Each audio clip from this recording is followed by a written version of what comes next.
¿Qué tal mi gente? Bienvenidos a otro Cuentos de Camino con Motor Wolf. Este episodio es muy especial para mí porque quiero contarles cómo comenzó toda esta locura que tengo por viajar alrededor del mundo en motocicleta. Y para ello nos tenemos que ir a mi amada Venezuela.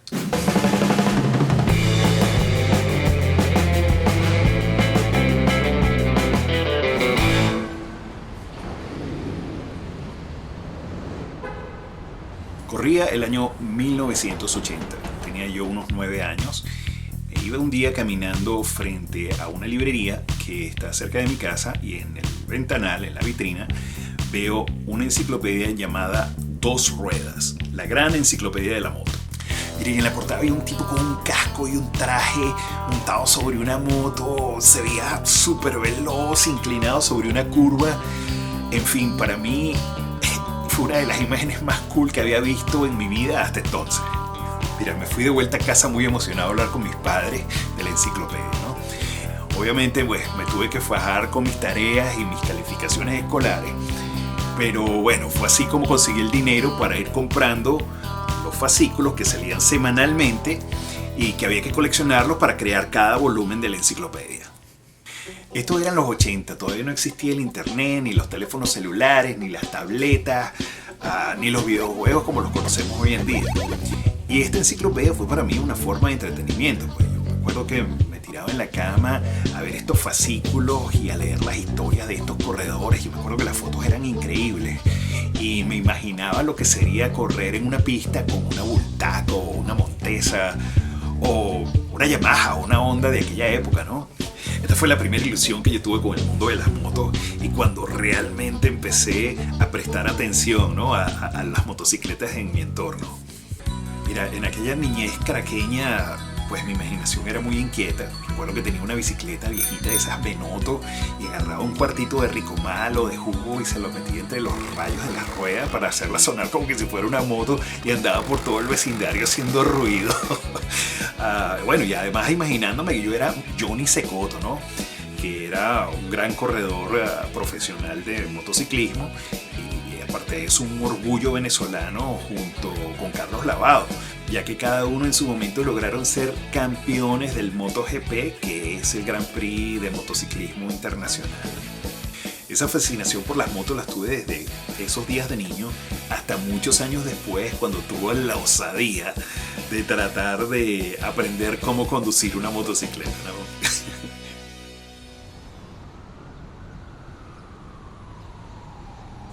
Mira, era 1992-93 y estaba yo en la ciudad de Caracas trabajando en una casa de postproducción de televisión.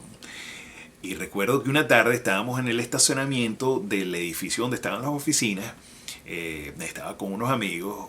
Uno de ellos, Marco Colantoni, había traído un Honda XR 250. Recuerdo que me dio la curiosidad de montarme en la moto y tal. Y bueno, Marco me dio las instrucciones básicas. Embrague, freno de atrás, una para abajo, todas las demás para arriba. Dale. Bueno, ok. Nunca se me va a olvidar esa sensación de soltar el embrague y darle gas y encontrarme en movimiento con la brisa en la cara y una sensación de control total. Y de repente escucho a Marco por detrás que me dice: ¡frena, mamá! Porque casi me clavo contra una pared.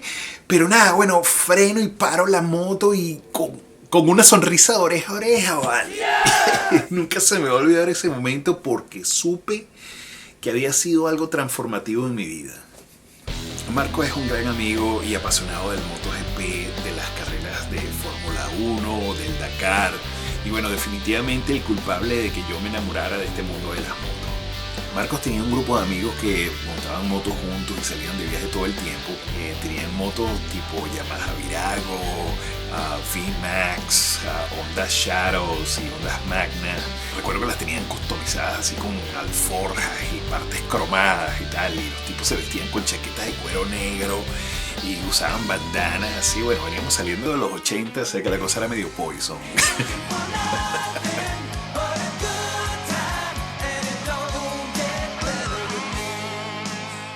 Una vez este grupo de amigos se fueron en un viaje desde Caracas hasta la Gran Sabana. O sea, esto es en el sureste de Venezuela, por allá en la frontera con Brasil y Guyana. y regresaron a Caracas con una serie de historias y un aura que yo, bueno, cuando los veía, para mí estos tipos eran superhéroes, ¿no? Yo decía en mi mente, ¿cómo es posible que una persona pueda ir en moto hasta un lugar tan lejos, tan remoto y con una geografía tan difícil, ¿no? Para mí esto fue un abrir de ojos. Y recuerdo que al escuchar estas historias yo dije, nada, yo quiero ser parte de esto, yo quiero mi propia moto. Mira, me empeñé muchísimo y logré reunir mi dinero y Marco junto con sus amigos me consiguieron la que fue mi primera moto, una Yamaha Virago 750 de 1989. Bueno, como todo principiante, comencé dando vueltas en mi propio vecindario y agarrándole el golpe a los controles, ¿no? A la frenada, a los cambios. Y bueno, poco a poco fui agarrando confianza y la moto se convirtió en mi vehículo de transporte diario a mi trabajo, que me quedaba hora y media de la casa. Y bueno, la combinación de la locura de Caracas con mi inexperiencia, pues obviamente me dio mi dosis de accidentes y novatadas que pagué, bueno, afortunadamente no muy caro. Un día venía en un retorno que da contra la avenida Río de Janeiro y estoy parado ahí esperando que pasen los carros, cuando detrás mío viene una camioneta por puesto, que es un pequeño autobús público de pasajeros. Y el conductor, que venía mirando hacia la avenida, no ve que yo estoy parado al frente y ¡pum!, me da por detrás. Mira, yo salgo impulsado hacia adelante y solté la moto y di una vuelta, no sé, una cuestión ahí medio ninja y tal, qué sé yo, y salí corriendo al otro lado de la avenida. Mira, tuve la suerte de que esto sucedió mientras había el espacio suficiente entre carros para que no me dieran, ¿no?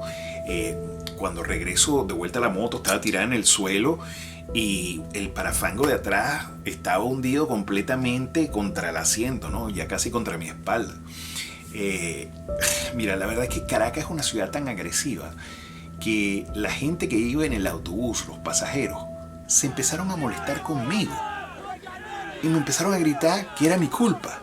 Claro, ellos estaban desesperados porque tenían que llegar a su destino o llegar a su trabajo, qué sé yo, y ahora se tenían que quedar, porque la ley dice que uno se tiene que quedar ahí hasta que lleguen los oficiales de tránsito a levantar el acta del accidente. Los tipos se empezaron a poner realmente agresivos y mira, gracias a un buen samaritano que venía en un Malibú más atrás, y el tipo se baja y me dice, mira pana, no te preocupes, yo lo vi todo, me voy a quedar contigo aquí para declarar a tu favor. Y yo, bueno, así fue como me salvé de esa.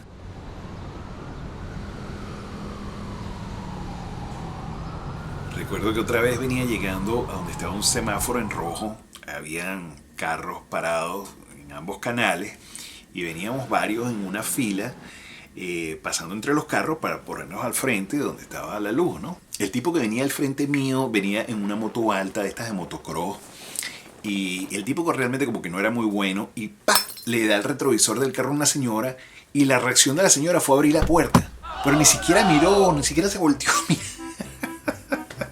Y ya yo había pasado la mitad de mi moto y me da en la rodilla, ¡pah!, y yo salgo y me caigo sobre el capó del carro que está de este lado.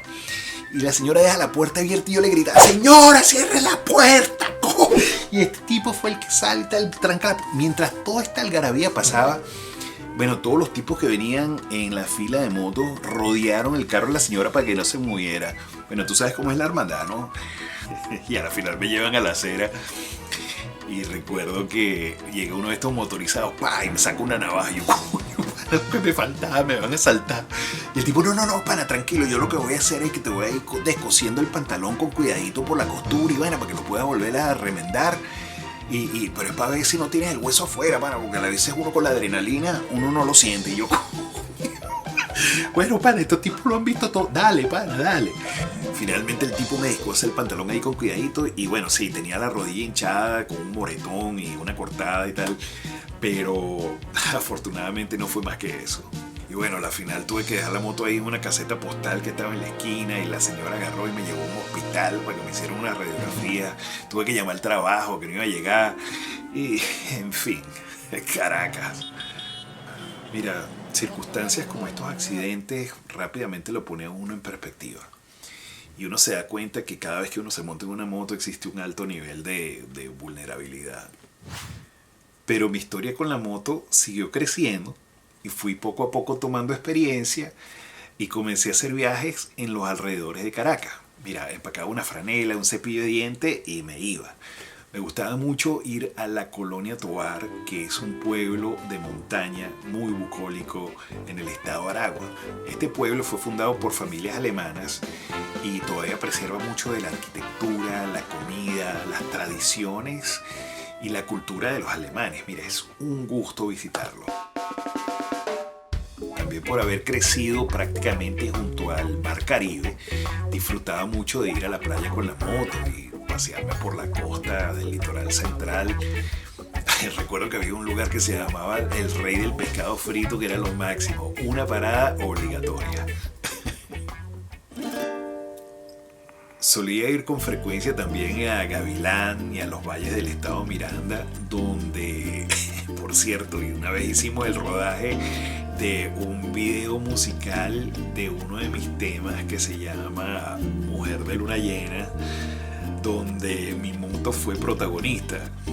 Y bueno, fue una producción muy de aquella época, pero nada, les prometo que el próximo episodio se lo dedicamos a ese videoclip. Pero quizás el viaje que más me marcó en Venezuela y que fue el inicio de toda esta pasión que tengo por hacer viajes de larga distancia fue aquella vez que llegué en moto hasta el estado Lara. Para mí fue un viaje espectacular recorriendo el occidente del país y recuerdo que llegar hasta Barquisimeto en aquel entonces para mí había sido una proeza, ¿no? Llegamos al Valle de Quíbor y nos quedamos en la casa de un amigo de Marco que se llama Miguel Ángel Peraza, que es un ceramista famoso, reconocido mundialmente, cuyas piezas han sido premiadas inclusive en Europa. Mira, la estaban pasando increíble y entre otras cosas Miguel Ángel también tenía una moto como la mía y nos fuimos de viaje al Parque Nacional Yacambú, que queda como a unas 2 horas al sur del estado. Este es un parque de montaña que alberga, mira, un gran porcentaje de las orquídeas de Venezuela, que es la flor nacional. Tiene algo así como decir 400 especies de aves y refugia a animales protegidos como el oso frontino, que es básicamente el único oso en Sudamérica. Pero la verdad es que yo lo que estaba era disfrutando el clima de montaña y todas esas curvas consecutivas en la moto. Bueno. Lo que aprendí de este viaje es que la moto me abría las puertas a una libertad absoluta. Me daba la oportunidad de ir a donde yo quisiera y sin tener que darle explicaciones a nadie. Y todos estos viajes en Venezuela pues me dieron a entender algo que alguna vez me dijo una persona muy importante en mi vida. Miguel, la vida se trata de los lugares que has visto y las personas que has conocido. Y todo lo demás importa un carajo. Venezuela es un país mágico de una extraordinaria belleza que ha sido bendecido con las playas del Caribe, con islas como Margarita, La Tortuga y Los Roques, con una vasta fuente de recursos naturales desde el gran lago de Maracaibo hasta la cuenca del Orinoco, que es el tercer río más caudaloso del mundo, nuestra selva amazónica, el inicio de los Andes y sus picos nevados, los llanos, los médanos de Coro y el macizo guayanés, donde reside nuestra gran sabana, con sus impresionantes tepuis y la caída de agua más grande del mundo, nuestro icónico Salto Ángel. Y todos estos lugares en armonía con una cultura vibrante, de colores cálidos, de sabores y música intensa, y de mi gente alegre, trabajadora y echada para adelante. Venezuela fue el país donde nací, el país donde crecí, el país donde espero volver algún día con mi moto y recorrerlo de punta a punta. Y este pequeño viaje nostálgico hasta mi Venezuela fue otro episodio de Cuentos de Camino con Motorvoz. Un poco para aprender, un poco para reír y un poco para pensar. Llega lejos.